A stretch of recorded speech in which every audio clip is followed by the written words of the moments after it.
वहीं यूपी में इस वक्त जाति का जो राजनीति है वो हमेशा से ही केंद्र में रही है। जाति और राजनीति यहाँ सिक्के के दो पहलू हैं।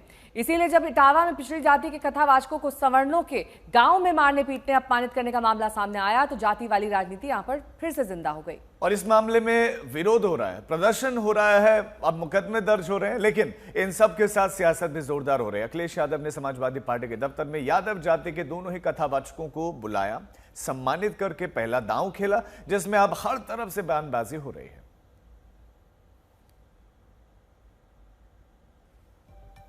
इटावा में जब से कथावाचकों के साथ मारपीट का मामला सामने आया है तब से जाति वाली लड़ाई और ज्यादा धारदार हो गई है। अब नौबत यहां तक आ गई है, कल यादवों से जुड़ा एक संगठन हथियारबंद होकर हमले पर उतर आया।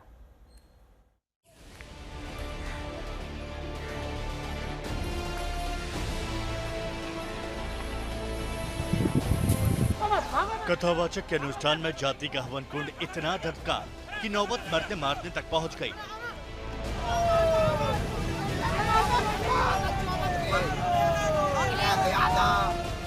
बिरादरी के अपमान को गुस्सा लिए अही रेजिमेंट ब्राह्मणों की उस बस्ती तक पहुंच गया जहां कथावाचक के नाम पर बड़ा कांड हो गया।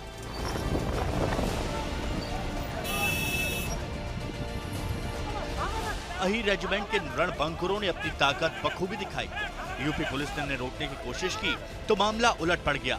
दूसरी ओर से ईंट पत्थर बरसने लगे, फायरिंग होने लगी तो पुलिस को अपने पांव पीछे खींचने पड़े।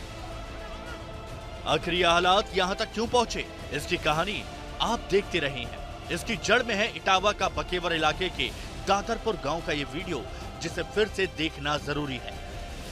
एक शख्स का सिर मुंडवाया जा रहा है, उससे महिला के पैर ही नहीं छुआए जा रहे, महिला के पैर में नाक तक रगड़वाई जा रही है।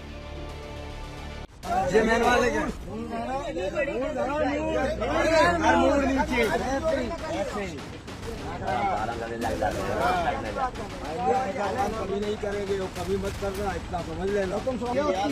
ब्राह्मणन के गांव में आके तुमने मतलब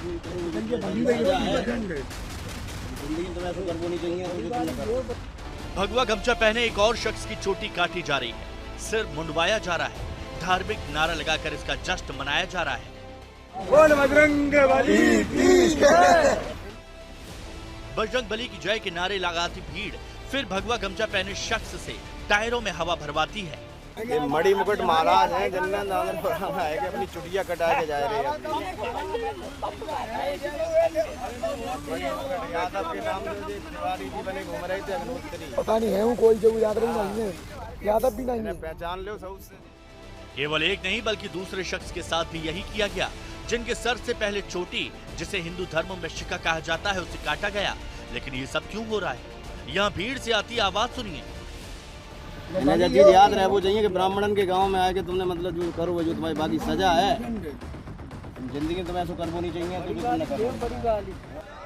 तो पूरे बवाल की वजह ब्राह्मणों के गांव में दूसरी जाति के कथावाचक के कथावाचन से है। जिन दो कथावाचकों को आप इस वीडियो में देख रहे हैं, उनमें से एक का नाम है मुकुटमणि यादव, दूसरे का नाम है संत कुमार यादव, यानी दो यादव हैं। एक दलित श्याम जी कठेरिया भी था, जो विवाद होने के बाद वहां से निकल गया और बहस इस बात की हो रही है। आरोप है कि गांव के कुछ लोगों ने इनकी जाति यादव होकर ब्राह्मणों के गांव में कथावाचक बनकर आने पर मारा पीटा, बाल चोटी काटी। मेरा नाम संत सिंह यादव है। तो बोले कि आरडी दिखाओ, तो हमने कहा आरडी तो मिलाए नहीं, आधार कार्ड। बोले कि तो हमने कहा नंबर ले लो हमारा, हमारे घर से पता लगा लो। तो इन्होंने नंबर लिया, हमारे बेटे से पूछा तो बेटे का नाम जैसे आरडी में हमने क्लिक किया तो उसका नाम लिख के आ गया, राज यादव।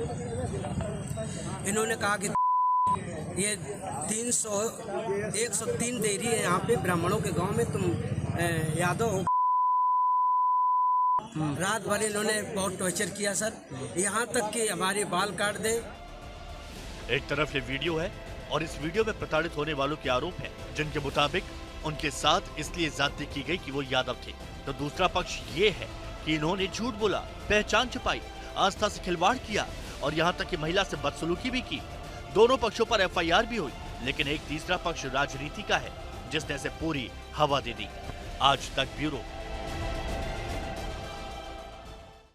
तो कथावाचन करना चाहिए नहीं करना चाहिए यादवों को, इस पर भी बहस चल रही है और जो हुआ है उसकी निंदा भी हो रही है और उस पर बहुत सारे सवाल भी उठ रहे हैं। दोनों ही पक्ष की तरफ से एक दूसरे पर आरोप लगाए जा रहे हैं। एक तरफ अपमान का आरोप है, सिर मुंडवाने का आरोप है क्योंकि यादव थे और यादव कथावाचन नहीं कर सकते, ये आरोप लगाया जा रहा है। दूसरी तरफ जो ब्राह्मण है वो ये कह रहे हैं कि उन्होंने अपनी पहचान छुपाई, उन्होंने झूठ बोला, ये भी एक तरीके का फ्रॉड है। तो अब दोनों तरफ से मुकदमा हुआ है, राजनीति इस पर देखने को मिल रही है क्योंकि अखिलेश यादव ने दोनों को बुलाया और उनसे कथा सुनी भी, उनका सम्मान भी किया। इस पर खूब पॉलिटिक्स हो रही है और प्रोटेस्ट भी देखने को मिला जहां यादव समुदाय के लोग बड़ी संख्या में एकत्रित हुए और उन्होंने प्रदर्शन किया। और इस पूरे मामले में पहला सियासी दांव अखिलेश यादव का है। उन्होंने कथावाचकों को अपने दफ्तर में लाकर सम्मानित किया, जिसके बाद राजनीति और तेज हो गई। इन दो तस्वीरों को देखिए। एक तरफ अहीर रेजिमेंट के लोग हैं जिन पर आरोप लग रहा है कि उन्होंने ब्राह्मणों के गांव पर धावा बोल दिया, और दूसरी ओर देवरिया के ब्राह्मण समाज के लोग हैं जिन्होंने कलेक्ट्रेट जाकर प्रदर्शन किया, ज्ञापन दिया। लेकिन इस लामबंदी के साथ एक और तस्वीर देखिए जो समाजवादी पार्टी के दफ्तर की है। जिन दो यादव कथावाचकों के साथ ब्राह्मणों की बस्ती में बदसलूकी की जाती है, बाल काटे जाते हैं, नाक रगड़वाई जाती है, उन्हें अखिलेश पार्टी दफ्तर बुलाते हैं, उनका भजन सुनते हैं और उन्हें सम्मानित भी करते हैं। तो अभी तक क्या सो रहे थे मुख्यमंत्री जी? जब जगना था तब जगे नहीं, सब मर गए, वहां जेल चले गए लोग, अपमानित हो गए। बताओ 16 साल की उसकी चुटिया कट गई। 16 साल कितना समय लगता है? 16 साल की चुटिया कट गई, इतना दुखी था बेचारा वो। अब बताओ किसी चुटिया काट दो तो कैसा महसूस होगा आपको? बाल काट दो, वो तो बात हम कह नहीं रहे हैं कि कैसे पवित्र किया गया। बताओ अगर ये बात सच है तो काहे कि हम विश्वगुरु हैं। समाजवादी पार्टी के दफ्तर का यह आयोजन इस बात का संकेत दे देता है कि इस घटना पर सियासत की तैयारी भी कर ली गई है, क्योंकि यूपी की राजनीति में जाति की जड़ें कितनी गहरी हैं, ये बताने की जरूरत नहीं। प्रत्येक गांव में कुछ न कुछ घटनाएं होती रहती हैं। सरकार का कोई हस्तक्षेप नहीं रहता, कानून अपना काम करता है। जो दोषी होते हैं उनको सजा मिलती है, जो घटनाओं में लिप्त होते हैं, और कोई भी घटना राज्य के अंदर घटित होती है उसमें सरकार या मंत्री का कोई हस्तक्षेप नहीं होता है ना, और किसी दोषी को बचाया जाता है। अपना कानून अपने हिसाब से काम करता है, कानून अपना दंड देता है। देखिए कोई राजनीतिक स्टंट हो सकता है। इन्हीं अखिलेश यादव के पिताजी के समय में राम भक्तों के ऊपर गोलियां चलाई गई। इसी उत्तर प्रदेश के अंदर मुर्दे के पीछे भी राम नाम सत कहना इस प्रदेश में दुभर कर दिया गया था इन लोगों के कारण। ये कब से राम भक्त हो गए मेरी समझ से बाहर की बात है। राजनीतिक स्टंट है केवल, इसके अलावा कुछ नहीं। ब्राह्मण और यादव इन दोनों जातियों की आबादी यूपी की कुल आबादी के 5वें हिस्से से ज्यादा है। तो संख्या बल का तकाजा है कि कोई भी राजनीतिक दल इन दोनों जातियों को नजरअंदाज नहीं कर सकता, और इसीलिए अभी इस मामले के ठंडा पड़ जाने की सूरत भी नहीं दिखती। आज तक ब्यूरो। कुमार अभिषेक मेरे सहयोगी इस वक्त तमाम जानकारी के साथ जुड़ गए हैं। कुमार देखिए, कथावाचन में कोई दिक्कत नहीं है, चाहे उसे ब्राह्मण करे या फिर उसे कोई यादव करे, लेकिन पहचान छुपाने में दिक्कत है और इसी लेकर एफआईआर भी दर्ज हुई। लेकिन अब अखिलेश यादव अगर उन्हें सम्मानित कर रहे हैं तो जाहिर तौर पर अपनी राजनीति चमका रहे हैं।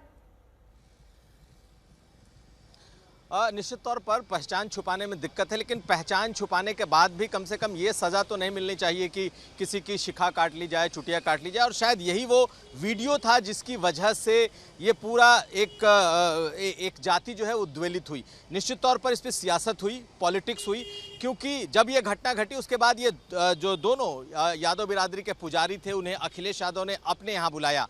उनकी तरफ से एफआईआर किया गया था, लेकिन अपने यहाँ बुलाया, सम्मानित किया, पैसे दिए। देखिए इसमें बिल्कुल बड़ी साफ सी बात है, लगातार अखिलेश यादव पीडीए की बात करते रहे हैं और ऐसे में ये दोनों समाज अलग अलग राजनीतिक दलों के वोट बैंक बने हुए हैं। या तो अगर जिस यादव बिरादरी की बात की जाती है उस पूरी तरीके से समाजवादी पार्टी के साथ है, ब्राह्मण बिरादरी ज़्यादातर या यूँ कहें सॉलिड तरीके से बीजेपी के साथ है। समाजवादी पार्टी को इस बहाने अच्छा मौका मिला है लेकिन बीजेपी इस मामले में खुलकर नहीं बोल पा रही है। ये जरूर है कि वो भी अपनी तरफ से कुछ न कुछ पक्ष रख रही है, लेकिन सियासत में कहा यह जा रहा है कि इसमें बीजेपी को नुकसान हो सकता है। लेकिन जिस तरीके से कल ये जो अहिर रेजिमेंट ने एक तरीके से जो कथित तौर पर एक संगठन है इसने हमला किया है, उसके बाद से सियासत भी इसमें बदलती जा रही है और दोनों तरफ से अब खुलकर कह सकते हैं कि वार और उसका जवाब दिया जा रहा है। आज की खाली स्थिति आपको बता दूं कि इस वक्त एसपी तक उस गांव में कैंप कर रहे हैं। दादरपुर में 24 लड़के के आसपास 2 दर्जन जो लड़के थे उन्हें गिरफ्तार किया गया है और इस वक्त स्थिति बिल्कुल शांतिपूर्ण उस गांव में बनी हुई है। जी बहुत शुक्रिया कुमार अभिषेक आपका इस तमाम जानकारी के लिए।